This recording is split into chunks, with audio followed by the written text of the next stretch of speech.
Welcome back to Starz Recapped. Today, we're diving into the adrenaline-fueled world of Point Break, 2015, a high-octane action thriller where extreme sports collide with high-stakes crime. When a fearless young FBI agent goes undercover to infiltrate a mysterious group of elite athletes, he's pulled into a dangerous game of loyalty, freedom, and obsession. From towering waves to deadly mountain drops, every mission pushes the limits of the human body and the law. Buckle up, because this is a ride where one wrong move can cost everything.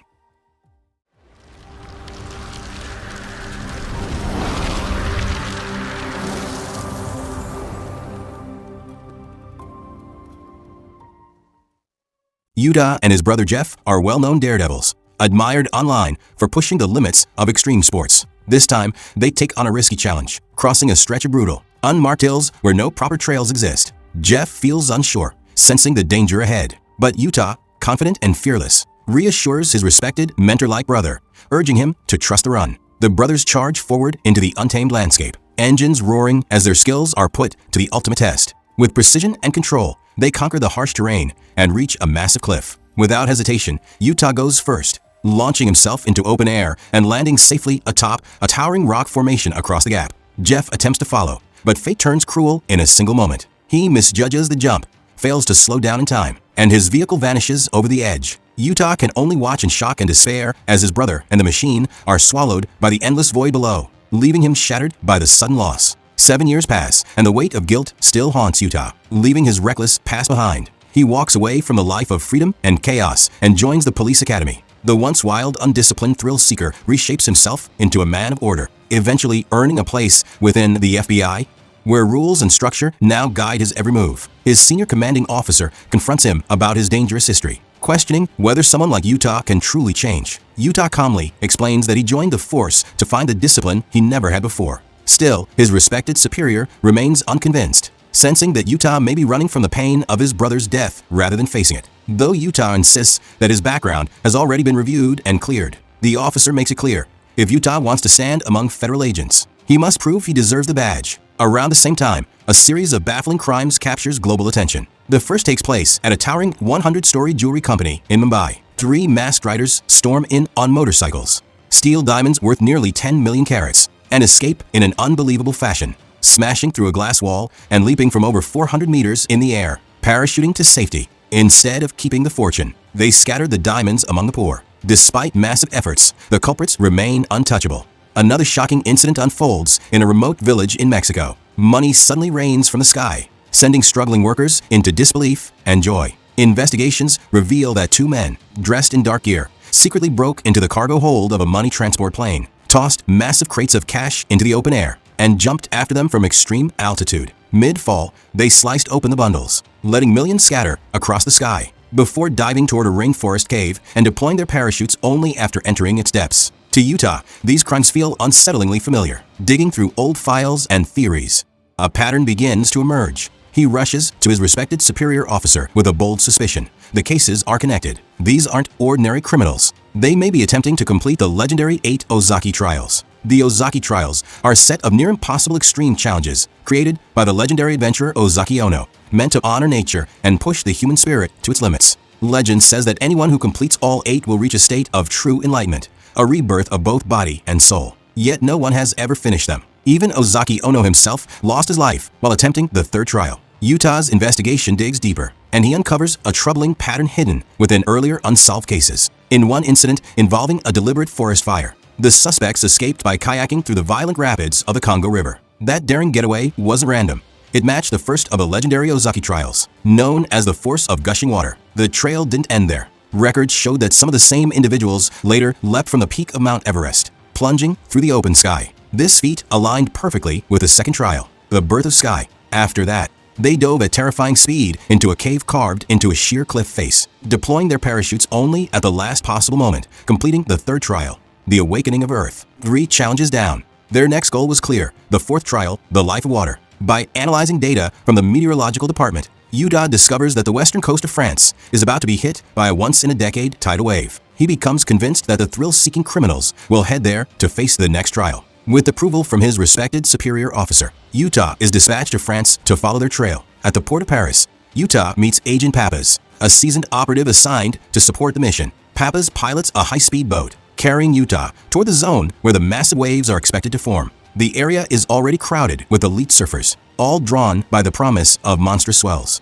Among them, Utah notices a striking woman carving through a towering wave with stunning control, escaping its crushing force as if she and the ocean were in harmony. Inspired and restless, Utah decides to test himself, even though he has never faced waves of such terrifying size. Just as another surfer prepares to take the drop, Utah breaks surfing etiquette and cuts in, stealing the wave. By the unspoken rules of the sea, he should have backed off, but instead, he charges forward. Both riders enter the heart of the raging wall of water together. The surfer ahead nearly escapes the chaos, but Utah is a split second too slow. The wave smashes him into the depths, knocking him unconscious. As Utah sinks into the dark silence of the ocean, someone dives down and pulls him back from death. When he regains consciousness, he finds himself aboard a yacht. His rescuer is the very man whose wave he had taken, Bod. Bod had been on the verge of completing the challenge himself, but sacrificed his chance to save Utah. Though Bod greets him with warmth and calm, some of his companions remain wary of this unexpected guest. On the yacht, Utah reunites with the talented surfer he had seen earlier. She is part of Bod's close-knit team, and her name is Samsara. With quiet confidence, Samsara invites Utah back into the sea, beneath the stars and rolling tides. They share a night shaped by freedom, danger, and the endless pull of the ocean. By the following morning, Utah opens his eyes to find Bod sitting quietly nearby, watching him.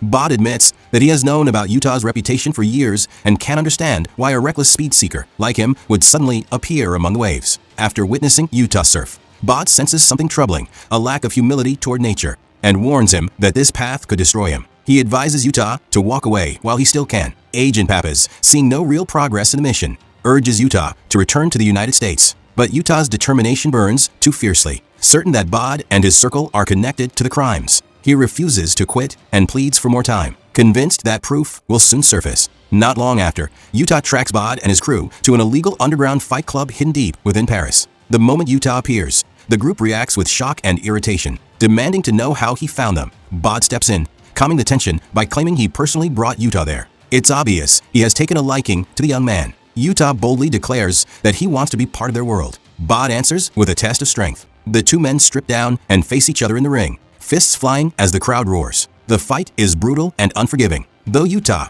gives everything he has, Bod's experience and power overwhelm him, and Utah is knocked unconscious. With that defeat, his chance to earn their trust seems lost, leaving him crushed and humiliated. Yet, to Utah's surprise, Bod returns. Instead of rejection, he offers an invitation to take part in the legendary Ozaki trial. Carried by the rush of the moment, Utah follows Bod's team into the towering Alps. As they climb, the group shoulders heavy packs. One teammate casually asks Utah to remove the stone from his bag. Confused, Utah asks what stone, only to discover they had slipped a massive rock inside as a joke. But the prank has meaning. Bod orders someone to start a stopwatch, then hurls the stone over the edge of a cliff. Seconds pass. 6 long heartbeats later, the sound of impact echoes from below. From the timing alone, they estimate the drop to be nearly 180 meters. Just another reminder that here, every challenge is measured in risk, trust, and survival. As night falls, members of the group use ancient fire-making methods to spark a campfire beneath the open sky. Sitting beside the flames, Bod speaks to Utah about their true purpose. The Ozaki trials, he explains, are not about chasing the mythical state of enlightenment people call nirvana. They exist to honor the planet, to reveal its raw beauty and give something back to the world, without expecting reward. To walk this path, a person must abandon ego completely and allow instinct and heart to lead. Bod tells Utah that if he truly commits to this way of life, the answers he seeks will come with the morning light. At dawn, four figures step forward, fastening their wingsuits as they prepare for the next trial, known as the Wind of Flowing. One by one, they leap from the mountain, slicing through the vast valley below. Unlike gliders, wingsuits demand absolute harmony with the wind. The flyers must sense its movement, surrender to it, and become part of its rhythm. Any resistance would mean a fatal fall. The four glide beyond the mountain range, opening their parachutes at just the right moments before landing safely on a wide meadow. The challenge is complete. Overwhelmed with relief and triumph, they embrace one another. In that moment, Utah is no longer an outsider, having faced death alongside them. He is finally accepted as one of their own. Not long after, the group moves on to the next trial, frozen crystallization. Bod leads them to an untouched snow-covered peak in Italy, a mountain with no marked routes. Their task is simple in words, but terrifying in reality. Ski straight from the summit to the base. When they peer down the slope, fear ripples through the group. The mountain looks like a frozen death trap, waiting to tear anyone apart. This time, Utah steps forward first. The cautious newcomer is gone, replaced by the bold, fearless spirit he once carried. Without hesitation, he launches himself down the slope. The others exchange uneasy glances, then follow. They race through jagged rocks and narrow passages where a single mistake would mean instant death. But fate is merciless. Gromit, one of the four, loses control after slipping into a dangerous side route. Panic takes over, and within seconds, he is thrown violently into the abyss below. The remaining three reach the bottom, only to realize someone is missing. Yuta is shattered. Overcome with guilt, he insists on going back, blaming himself for choosing the path that led to Gromit's fall. Bod stops him, speaking with firm clarity. Gromit made his own choice. His fate was not Yuta's burden to carry. They eventually recover Gromit's body and honor him with a traditional cremation, paying respect to a life lived on the edge. That night, Yuta isolates himself, numbing his pain with alcohol. Samsara finds him and quietly sits beside him, finally opening up about her past. She reveals that she was adopted by Ozaki Ono, the legendary master behind the trials, and that Bod was once Ozaki's devoted student. Contrary to the rumors, Ozaki did not die during the third trial, Awakening of Earth. He completed it. His death came later, in the Atlantic Ocean, when he was struck by a speeding whaling ship while trying to stop its brutal hunt. There was only one survivor from that vessel, the young man who stood beside Ozaki in his final moments. That man was Bod. Perhaps that is why Bod is so driven to finish all 8 trials. He is not merely following his mentor's path. He is carrying his legacy, even as it slowly turns into an obsession. As Samsara and Yuta share their truths under the quiet night sky, a deep bond begins to form between them, drawing their hearts closer than ever before. In the quiet aftermath, their emotions finally overflowed, and they shared a deep, unguarded kiss. The following day, Bod takes Yuta to a vast mining site, land that has been stripped and scarred by decades of relentless extraction. This time, there is no trial to conquer, no test of skill or courage. Bod explains that they are here to repay a debt to the planet. As his teammates open a metal case, Yuta's heart sinks. Inside are blocks of C4 explosives. Bod's idea of giving back is to seal the mine forever, burying the wound and returning the land to nature. Yuta shuts his eyes in pain. The truth he had tried so hard to deny finally stands before him. Bod and his crew are indeed the same masterminds behind the crimes he has been chasing. Now he must choose between duty and the bond he has formed. The group splits into 2 units. Bod stays with Yuta, creating chaos by attacking the security convoy, while the others race up the mountain on motorcycles to plant the explosives. Bod drives a jeep with ruthless precision, slamming into trucks loaded with minerals and even forcing a security vehicle off a cliff. Once everything is in place, he reaches for the detonator. Yuta can no longer stay silent. He reveals his true identity as a federal agent, but Bod presses the button anyway. The mountaintop erupts in a thunderous explosion, sending massive rocks crashing down the slopes. Bod leaps onto a motorcycle and speeds away. Yuta mounts another bike and gives chase. They weave through falling debris and tear into the thick forest. During the pursuit, Bod knocks Yuta off balance, and both are thrown into a shallow river. As Bod rises to his feet, Yuta levels his gun at him. In that charged moment, Bod calmly admits the truth. The group had known Yuta was an officer from the very beginning. When Yuta asks why they still allowed him to stay, Bod answers simply, "Because I believed I could pull you back from the edge." Yuta is taken back to FBI headquarters, where his senior commanding officer is furious. Yuta's actions have crossed too many boundaries. He failed to report Bod's movements in time to stop the operation. And worse, he allowed himself to grow close to Samsara, Bod's adopted sister. As a result, Yuta is suspended from duty. His superior informs him that the government has frozen the financial backing behind Bod's operations, effectively cutting off their resources. According to official belief, this should end everything. But Yuta knows Bod too well. Cutting off funds won't stop him. It will only push him further into illegal acts to keep going. Yuta's fears prove justified. Surveillance footage soon captures multiple riders dressed in dark gear tearing through city streets on motorcycles. Despite active arrest warrants, Yuta immediately senses their next move. A bank robbery is coming. It's the weekend, and only one bank is open, the one located on the main road near the mountain summit. Yuta is certain of it. Bod and his team are heading straight there. Yuta's senior commanding officer climbed into Papaz's car alongside him. The seasoned veteran quietly handed Yuta a firearm, his voice firm but his eyes filled with concern. He made it clear, whatever happened next, he didn't want to watch Yuta die. Beneath his rough exterior, Papaz carried a sharp mind and a loyal heart. Instead of following the main convoy, he chose a narrow shortcut that wound its way up the mountain. By the time they reached the summit, several police vehicles had already sealed off the front of the bank. Suddenly, 3 masked figures dressed in dark gear burst through the glass entrance, submachine guns blazing as chaos erupted. A violent shootout followed. Yuta tried desperately to step in, but his voice no longer carried any authority. One of the masked men tore off his face covering. It was Roach, one of Bod's closest teammates. Gunfire tore through him, and he collapsed, lifeless, onto the pavement. The remaining 2 attackers hurled flash grenades and escaped on motorcycles, vanishing down the road. Utah pursued one of them, convinced it was Bod. He fired at the bike's tire, forcing the rider to abandon it and sprint toward a sightseeing cable car. With no other choice, Utah climbed onto the structure, leaping onto the roof as the car moved. He smashed through a window and stormed inside, where the masked rider turned, weapon raised. With no time to hesitate, Utah fired first.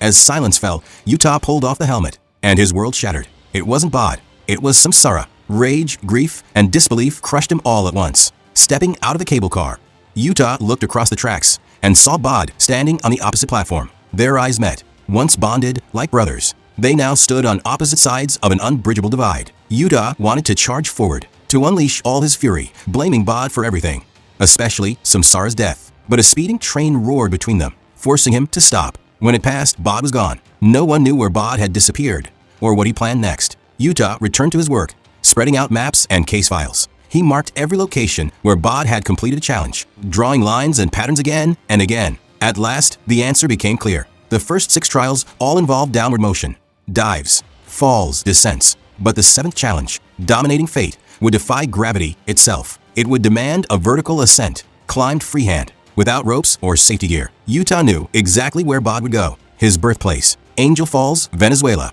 With Venezuela beyond official U.S. jurisdiction, Pappas quietly used his experience and connections to help Utah reach the destination. Angel Falls, the tallest waterfall on Earth, plunges nearly 979 meters straight down from the sky. At the base of the towering cliff, Bod and his final remaining teammate stood in silence. The sheer rock face rose endlessly above them, intimidating and unforgiving. Looking up, the teammate felt his courage falter. He couldn't see a way forward, only a climb that seemed impossible.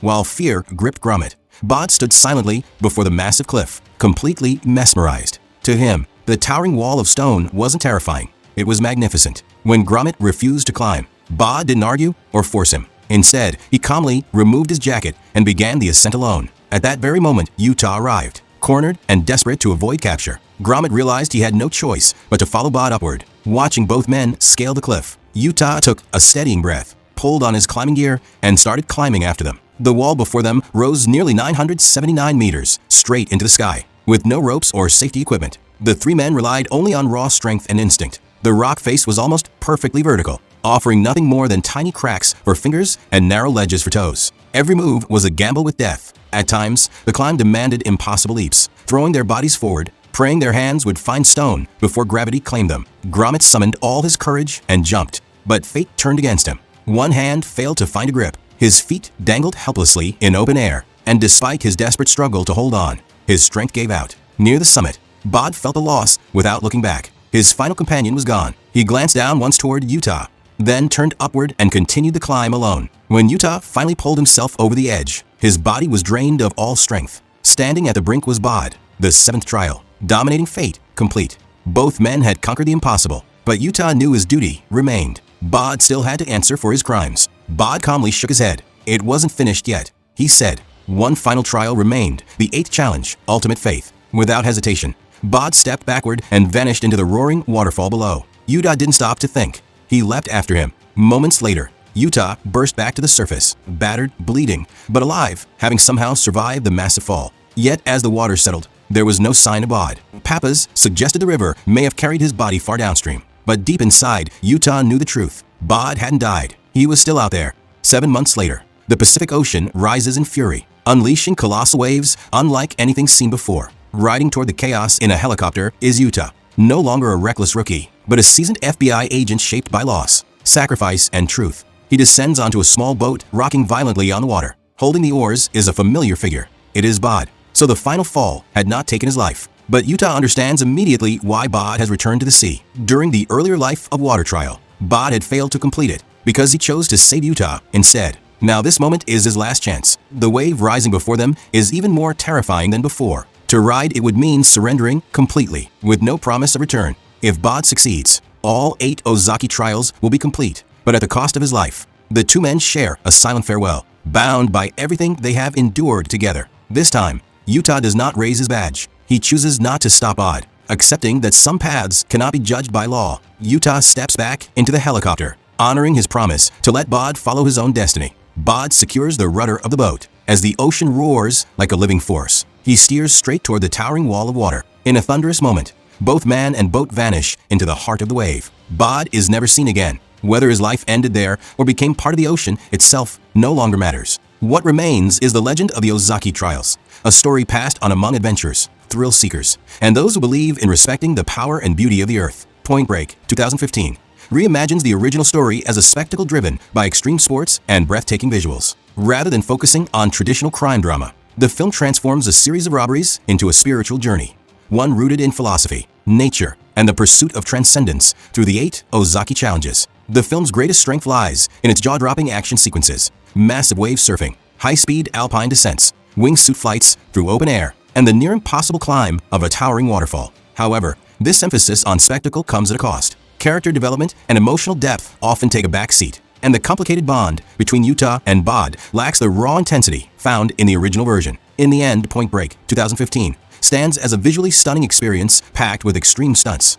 but it falls short of delivering a deeply powerful and emotionally gripping story. And with that, today's story comes to an end. If you enjoyed this recap and the breathtaking world of Point Break, 2015, don't forget to like the video, share it with fellow movie lovers, and subscribe to Starz Recapped for more intense stories and cinematic adventures. Tell us in the comments, would you chase destiny like Bod or choose duty like Yuta? Thank you for watching, thank you for your support, and thank you for being part of the Starz Recap family. Until next time, stay curious, stay adventurous. We'll see you in the next video.